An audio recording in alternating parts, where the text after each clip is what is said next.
ሰላም እንዴት አላችሁልኝ? ሻምፒዮን ኦፍ ኢንግላንዶቹ የአርሰናል ደጋፊዎች እንደምን አላችሁልኝ? ስላገኘኋችሁ በጣም ደስ ብሎኛል። የምትገኙት በአርሰናል ኢንፎ ገጽ ላይ ነው።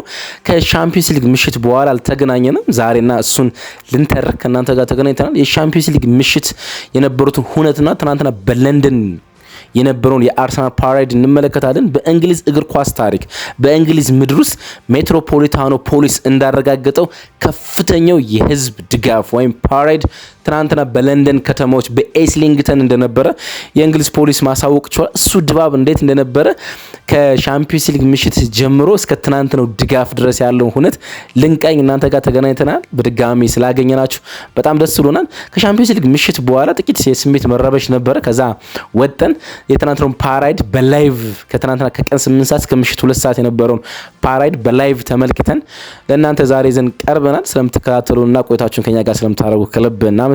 አብራችሁን ቆዩ። ዛሬ የምርጫ ቀን ነው በኢትዮጵያ ህዝብ ዘንድ አብዛኛውን ሰው ቤቱ ነው ብለን እናስባለን። ማታ በላይቭ ስትሪሚንግ እንገናኛለን። አሁን ግን ይሄኛውን የፓራይድ እና የሻምፒዮንስ ሊግ ምሽት ሁነት እንዴት እንደነበረ ከእናንተ ጋር አብረን እንቃኛለን ማለት ነው። አብራችሁን ቆዩ። የምትገኙት በተወዳጁ አርሰናል ኢንፎ ገጽ ላይ ነው።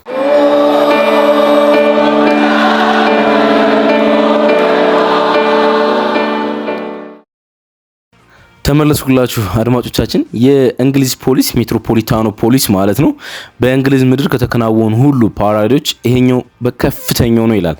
እርግጠኛ የሆነ ወይም ደግሞ ኦፊሻል ስቲሜት ናምበር የለኝም። እርግጠኛ የሆነ ቁጥር ግን ከ1 ሚሊዮን በእርግጠኝነት ያልፋል። ለ1.5 ሚሊዮን በደንብ ይጠጋል ሲል መግለጫውን አወጥቷል። ወደ 30 የሚጠጉ ሰዎችን ማሰር ያለው ብሏል።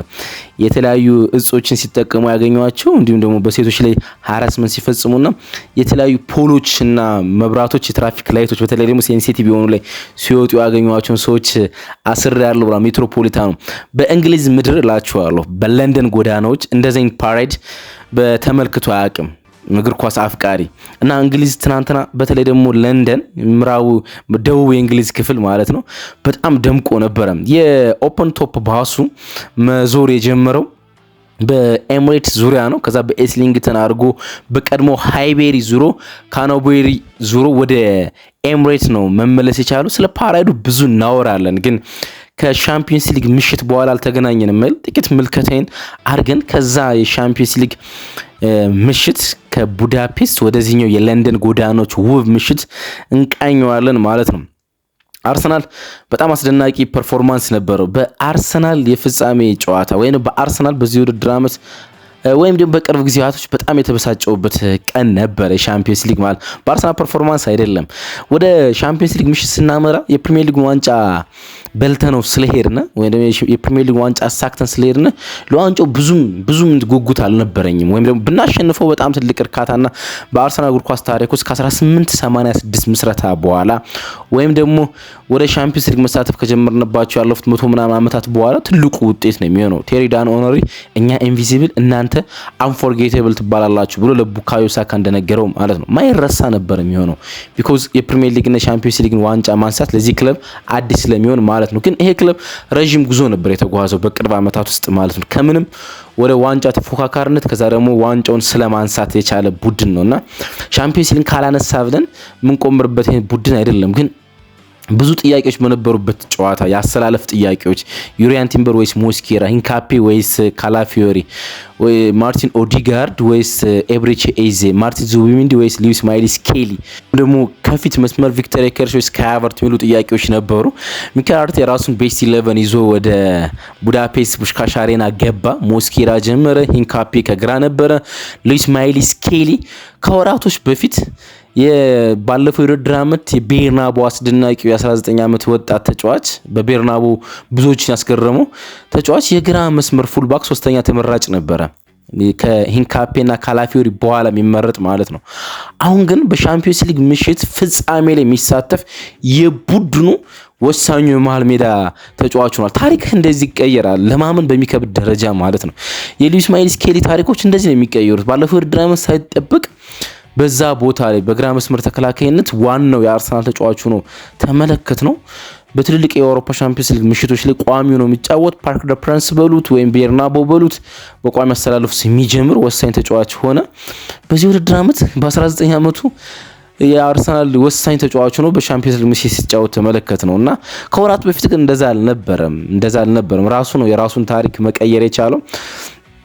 አማካይ ልጅን ተመለከትን። ከሀቨርትዝ ጨዋታውን ጀመረ እና ጨዋታው ገና ሲጀምር የአርሰናል ፕሬሲንግ ለማመን ይከብድ ነበር፣ ለማመን ማለት ነው እና ጨዋታውን የተመለከተነ የፒኤስጂ ኳስ ቁጥጥር ድርሻ በጣም ከፍ ይልም በጨዋታው ውስጥ ገና በመጀመሪያ 15 ደቂቃዎች አርሰናል ከፒኤስጂ የ3 ኪሎ ሜትሮች ያለ ርቀት መሮጥ ችሎ ነበር ተጫዋቾችና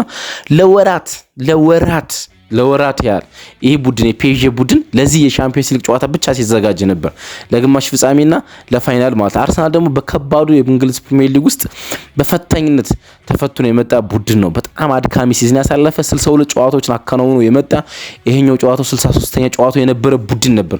ግን ረጅም የሜዳ ክፍል የሚያካሉት እነሱ ነበሩ። ከጨዋታው በፊት በላይቭ ስትሪሚንግ ከእናንተ ጋር በነበረን ቆይታ ለሚካኤል አርቴታ ከቀረቡ ጥያቄዎች ተጫዋቾቹ ዋንጫውን ስላነሱ የፕሪሚየር ሊግ ዋንጫ ስላነሱ በግዴለሽነት ወይም ደግሞ በብዙ ፍላጎት ባልሆነ መንገድ የሻምፒዮንስ ሊግ ጨዋታዎች ያከናውኑ እንደሆነ ጠይቀውት ነበር። ሚካኤል አርቴታ ግን ያላቸው ተነሳሽነት ልታምኑ አትችሉም፣ ዋንጫውን ስለቀመሱት ሌላ ዋንጫ ስለማሳካት ከፍተኛ ተነሳሽነት አላቸው ብሎ ገልጾ ነበር። ሜዳው እሱን ነበር የተመለከትነው። የሚገርም አኩርፎ ሲሪየስ ነው እና ደግሞ ሁሉንም ነገር ሰጡ። በጣም ዲሲፕሊን ሆኖ ነው የተመለከትናቸውና አርሰናል በጣም ጥሩ የተጫወተባቸው ጌሞች ብዙ አሉን፣ ግን በታክቲካል ልቀት ደረጃ በታክቲካል ዲሲፕሊን ልቀት ደረጃ እንደዚህ የሻምፒዮንስ ሊግ ጨዋታ ግን ተመልክቻቸው አላውቅም። ከዛ ደግሞ ከሀቨርትዝ ያን የሚገርም ጎል ማስቆጠር ቻለ። ማይታመን ጎል ሶፋኑ ምንም ሊያደርገው ማይችለው ጎል ከሀቨርትዝ አስቆጠረ። ከዛ በኋላ የአርሰናል ዲፌንስ ሶሊዲቲ እረፍት ላይ ሁሉንም ሚዲያዎች ገብታችሁ ተመልከቱ፣ ወይም ደግሞ ሁሉንም ቲክቶከር ወይም ደግሞ ሁሉም ዩቲዩበር እረፍት ሰዓት ላይ ሰጠው ነው ማብራሪያ 200 ዓመት ቢጫወት ፒኤስጂ አርሰናል ላይ ጎል ማስቆጠር የሚችል አይመስልም ነበር። ሞስኬራ የሚገርም መከላከል ነበረው። የፊት መስመር ተጫዋቹ ክቫራትስኬሊያ ኦስማን ዴምቤሌ ጠፍቷል። በጥቂቱ ሲንቀሳቀስ የነበረው ዴዝሪ ዱዌ ብቻ ነው የነበረ። ዴዝሪ ዱዌ ወይም ደግሞ ኔቪስ ከኋላ ነበር ጥሩ የሚጫወቱ። ሌሎችን ተጫዋቾች በሙሉ ደካማ አርሰናል አርጓቸው ነበር። ደካማ መቼም ጎል የሚያስቆጥሩ አይመስል ነበር። የአርሰናል ዲፌንስ በጣም የላቀ ነበር። ከዛ 65ኛው ደቂቃ ላይ ያቺ በጣም ያልተጠበቀች የክርስቲያን ሞስኬራ ጥፋት በክቫራትስኬሊያ ተፈጸመች። በጣም ከተናደድኩባቸው እንቅስቃሴዎች አንዱ ነው። በሞስኬራ አልተናደድኩም፣ ከግምቴ በላይ ፐርፎርማንስ ስላደረገ ማለት ነው። ግን የልጁን ፐርፎርማንስ ሁሉ ገደል ውስጥ የከተተች ነበረች። ምክንያቱም በጣም አስደናቂ ምሽት ነበር። ያ ፋውል ባይፈጸም ኖሮ በእርግጠኝነት በአውሮፓ ሻምፒዮንስ ሊግ ምሽት ከተመለከትናቸው ቤስት ዲፌንዲንግ ኳሊቲዎች ውስጥ አንዱ ነበር። ክቫራትስኬሊያ እንዲጠፋ ያደረገው ማለት ነው። ክቫራትስኬሊያ ያን ፋውል ተፈጽሞበት ፍጹም ቅጣት ካስገኘ በኋላ ወዲያው ነው የቀየረው አሰልጣኙ። ሊያደግ የሚችል ፐርፎርማንስ አልነበረውም በፍጹም ማለት ነው። በፍጹም በጣም ድንቅ ነበረ ክርስቲያን ሞስኬራ። ግን ያ ፍጹም ቅጣት ምት ጨዋታው ወደ አንዳቻ ቀየሩ። አንዳቻ ሲሆን ዓለም ሁሉ እንደገና ፒኤስጂ ወደ ጨዋታው ይመለስ እናም ካምባክ የሚሰራ መስሎት ነበረ። ግን የአርሰናል ተጫዋች እንደገና ነበር ሚካኤል አርቴታ ወደ ኦፌንሲቭ ነው የቀየሩት። እንደገና ማለት ኦፌንሲቭ እንደገና ከ0-0 ጨዋታውን ጀምሮ ማርቲን ዙቢሜንዲን ወደ ሜዳ አስገባ፣ ኤብሬቺ ኤዜን አስገባ፣ ቪክተር ኬሬሽን አስገባ። ሁለቱን ዊንጎች እንደገና በአዲስ ኢነርጂ ቀየራቸው። ማርቲኔሊና ማዱኬን እንደገና አዲስ ቡድን ሊያደርገው ሞከረ። የኤክስትራ ታይሙ 30 ደቂቃ የመጀመሪያ 15 ደቂቃ አርሰናል የሚገርም ነበር እና በጣም ከተናደድኩባቸው ውሳኔዎች አንዱ ይሄኛው ይመስለኛል። በጣም ድንቅ ነበርና አርሰናል ፒኤስጂ በማጥቃቱ ስፔስ ያገኘ ያኔ ነበረ። በተለይ ደግሞ ባርኮላ ከሳሊባ ጋር የአንድ ለአንድ ግንኙነቶችን ስፔስ ያገኘና ሁለት በጣም አደገኛ ሙከሮች የሞከረ አርሰናል ፍጹም አስደናቂ ማጥቃቶች በነበሩበት ሰዓትና አርሰናል የሚያገባ በሚመስልበት ሰዓት እናም ደግሞ ያ የማዱኬ ፔናልቲ ኢንሲደንት በነበረበት ሰዓት ነው ፔናልቲ ያሰጣን። ምንም ጥያቄ የለውም። ሚካኤል አርቴታ ላለፉት 72 ሰዓታት በሻምፒዮንስ ሊግ የተሰጡ ያለፉትን 10 ምናምን ፔናልቲዎች ተመልክቻለሁና በቀላሉ የሚያሰጥ ፔናልቲ ነው ብሏል። ዳንኤል ሲቨርት ፍጹም ቅጣት ሊሰጥ ይገባ ነበር በእርግጠኝነት። እሱ ሌላ የሚያስቆጭ አጋጣሚ ይመስለኛል። ምክንያቱም 102ኛው ደቂቃ ላይ የተፈጸመ ጥፋት ነው። ጨዋታው ያልቅ ነበረ። የሁለተኛው 15 ደቂቃ ላይ ፒኤስጂ በተሻለ ከአርሰናል መንቀሳቀስ ችሏል። ከዛ በኋላ ፍጹም ቅጣት ምት ነው። ፍጹም ቅጣት ምት ሎተሪ ነው። የኤብሬቺ ኤዜ ፍጹም ቅጣት ምት ጥቂት ማብራሪያ ያለው ገብርኤል ማጋለሽ ግን ምንም ማድረግ አይቻልም። ደካማ ፍጹም ቅጣት ምት ነበረ። ኤብሬቺ ኤዜ ሁለቱ ከዛ በፊት አርሰናል የመቷቸው ፍጹም ቅጣት ምቶች ሁለቱም የመጀመሪያ ፍጹም ቅጣት ምቶች ሶፋኖ ኳሱን ሳይ ነበር ቀድሞ የወደቀ ሲቃጡት ገና ማለት ነው የቪክቶር ዮኬሬሽ ምናምን። ከዛ ኤቭሪቺ ዜ የሞከረው እሱ ነው። ሶፋኖ ይወድቃል በቀላሉ ብሎ ስላሰበ ቃጠው ሶፋኖ ባልወደቀም፣ ሁለተኛ ቃጠው ሶፋኖ ባልወደቀም፣ ግን ኤቭሪቺ ዜ ከኳሱ ጋር በጣም ክሎዝ ተጠጋጋ። ከዛ በኋላ ምን እንዳደረገ እንኳን እሱ ራሱ የሚያውቀው አይመስለኝም። ኳሱን መጥቶ ወጣ። በጣም ያበሳጫል። የገብርኤል ማጋሊሽ ደግሞ ፍጹም መጥፎ ፍጹም ቅጣት ምት ነበር ግን ተጫዋቾቹ ሁሉንም ነገር ሰጥተዋል። ሁሉንም ነገር ማለት ነው እና ለወራት ያህል የቻምፒየንስ ሊግ ፋይናል ከፒኤስጂ ጋር እንደምንጫወት ከተፈጸመ ከታወቀ በኋላ የእንግሊዝ ሚዲያን ጨምሮ ነው ፖል ስኩልስ ምናምን ፖንዲቶች አርሰናል በቀላሉ እንደሚሸነፍ ሲገልጹ ተመልክተን ነበር። በቀላሉ እንደሚሸነፍ 5-4 ጎሎች ተቆጥሮበት ግን አርሰናል እንደዛ እንደማይሸነፍ በፍጹም ሳይሸነፍ ነው በቻምፒየንስ ሊግ የጨረሰው። 15 ጨዋታዎችን አልተሸነፈም በ90 ደቂቃዎች ውስጥ እንደማይሸነፍ። ሚኬል አርቴታ ደግሞ በትልልቅ ጨዋታዎች ውስጥ ሱፐር መሆን እንደሚችል እና አንዳንድ አሰልጣኞችን በአእምሮ መብለጥ እንደሚችል ሉዊስ ኤንሪኬን በልጦ ማሳየት ችሏል። ነገሮች ዲቴይሎች ነው ጨዋታውን የወሰኑት ዲቴይሎች። አርሰናል በጨዋታ ነው ጎል ማስቆጠር የቻለ። አታምኑም? የፒኤስጂ የኦፕን ፕሌይ ኤክስጂ 0.8 ነው ነበር። ታምናላችሁ? 0.8 ማለት ነው። ለዛ ነው የቴሌግራፍ ሳምዲን አርሰናል ፒኤስጂን እንደ በርንሊ ያደረገው ያለ እንደ በርንሊ ማጥቃት ደካማ ኤክስጂ እንዲያስመዘግብ አረገው ሲል የሰማነው በዛ መንገድ ነበር። ግን ሁሉም ሆነ። ከዛ በኋላ በ48 ሰዓት ውስጥ ወደ ለንደን ጎዳናዎች መምጣት ነበረባቸው። ምክንያቱም የአርሰናል የፕራይድ ፕሮግራም ዝግጅት ወደ ዓለም ዋንጫ ከማምራታቸው በፊት ትናንትና መከናወን ነበረበት። 8 ሰዓት ጀመረ ያ ፕራይድ። የአርሰናል ሁለት ኦፕን ባሶች አንደኛው ከፊት ያለው ባስ ሶስት ባስ ናቸው። የመጀመሪያው ኦፕን ባስ እንደ ክፍት ነገር የሆነው ባስ አይደለም፣ ክፍት መኪና የአርሰናል ዲጂዎች የነበሩበት ነው። ማይክ ሙዚቃ የነበረበት ነው። ከዛ ከፊት ለፊት ሚኬል አርቴታና እንዲሁም ደግሞ ማርቲን ኦዴጋርድ ዋንጫውን ይዘው ያሉበት፣ ከጎናቸው ሳሊባ፣ ማጋሊሽ፣ ራይስ የነበሩበት፣ ዴቪድ ራይ የነበሩበት ባስ ከፊት ለፊት ነበረ። ከጀርባ የአርሰናል ሴቶች ነበሩት። የፊፋ ዊሜንስ ቻምፒዮንሺፕ አሸናፊ ስለነበሩ ዋንጫቸውን ይዘው ከሁለተኛው ባስ ላይ ነበሩ። 8 ሰዓት ላይ ፕራይድ ጀመረ። ቅድም እንዳልኳችሁ ወደ ኦፕን ቶፕ ባሱ በኤምሬትስ ዙሪያ ነው ክራውዱን የጀመረው። ከዛ በኋላ ወደ ኤስሊንግተን፣ ሃይቤሪ፣ ካናበሪ ነው ማምራት የጀመረው። በእንግሊዝ እግር ኳስ ምድር ውስጥ እንደዚህ አይነት ፓራይድ ተመልክቶ አያውቅም በፍጹም። እንግዲህ ቅድም እንዳልኳችሁ የእንግሊዝ ሜትሮፖሊታኖ ፖሊስ በእንግሊዝ ምድር ውስጥ የተከናወኑ ከፍተኛው የህዝብ ድጋፍ ብሎታል። ከ1 ሚሊዮን በላይ ነው። እርግጠኛውን ቁጥር ልነግራችሁ አልችልም፣ ግን ከ1 ሚሊዮን በላይ ነው። ለ1.5 ሚሊዮን ይጠጋል ብሏል። እና ከዛ በኋላ የሜትሮፖሊታኖ ፖሊስ ይሄን ዳታ ካወጣ በኋላ የተለያዩ ድረገጾች ከዚህ በፊት የነበሩትን ቁጥሮች ለመመልከት ሲሞክሩ ተመለክተናል። ከዚህ በፊት ምን ያህል ሰዎች ወጣው ነበር የሚሉትን ማለት ነው። ከፍተኛ ተብሎ የሚጠገሰው ሊቨርፑል ባለፈው የውድድር ዓመት ሻምፒዮን መሆኑን ካረጋገጠ በኋላ 1.2 ሚሊዮን ህዝቦች ወጣው ነበር። 2005 ቻምፒየንስ ሊግ ሊቨርፑል በበላም ጊዜ 1 ሚሊዮን የሚጠጉ ሰዎች ወጣው ነበር።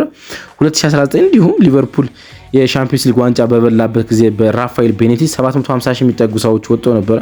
ማንቸስተር ዩናይትድ ትሪብል ባሳካበት ጊዜ 1999 500 ሺህ ሰው ነው መውጣት የቻለው። እንደዛ ያልን ቀጥልና አርሰናል 2004 ኢንቪዚብል በነበረበት ጊዜ 250 ሺህ ሰው ወጣው ነበር። እነዚህ በጣም ትልልቆቹ የህዝብ ድጋፎች ናቸው ልትሏቸው ትችላላችሁ። በጣም ትልልቆቹ ግን አሁን ይሄኛው በጣም ትልቁ ድጋፍ ነው። አስደናቂም ነበር። ፍጹም አስደናቂ ነበረ። ለማመን የሚከብድ ነበረ። የእንግሊዝ ትልልቅ ህንጻዎች በሙሉ በአርሰናል የተለያዩ ባነሮች ተሸፍነው ነበረ። የሚያምር ድጋፍ፣ አስደናቂ ድባብ። ኦቨርላንድ ኤንዲሲ የሚለው ባነር ነበረ። እኛ ከሰማይም ከምድርም በላይ ነን የሚለው ባነር ነበር። አንዳንድ ደጋፊዎች ደግሞ የሊቨርፑል ደጋፊዎች ባለፈው በአንፊልድ ይዘውት የነበሩትን ባነር ታስታውሳላችሁ። ኦልዌይዝ ብራይድ ሜድ ኔቨር ዘ ብራይድ ሚል አርቴታ አያገባም ወይም ደግሞ ሙሽራ አይሆንም እሱ ሁሌም ሚዜ ነው የሚለው እና ያን የሚቃረን ፖስተር ይዘው ወጥቶ ነበር አርሰናል ደጋፊዎች። who is the bride now ሚል who is the bride made now ሚል አሁን ሚዜ ማን ነው ብሎ አርቴታን በግዙፍ ዋንጫውን ይዞ የቆመበትን ይዘው ተመልክተናል። ግን ከሁሉም በላይ በጣም የሚደንቁ ንግግሮች ነበሩ። ካላፊዮሪ ደጋፊዎችን ሲያስጨፍር ተመልክተናል። ቢን ዋይት በጣም አሁንም በጣም ክሬዚ እንደሆነ ተመልክተናል። ከበርንሌ ጨዋታ ላይ እንዳስታውሱ የኢንካፔ ማሊያ ኪቱ ወልቆ ቂጡ ታይቶ ነበር፣ ወይም ደግሞ ምን እንደሚባል አለቅም በቡ ማለት ነውና አሳያቸው እንጂ ለደጋፊዎቹ በድጋሚ እያለ በማይክ ሲናገር ነበር። ግን ከሁሉም በላይ የራይስ ንግግር ደጋፊዎችን ገዝቷል።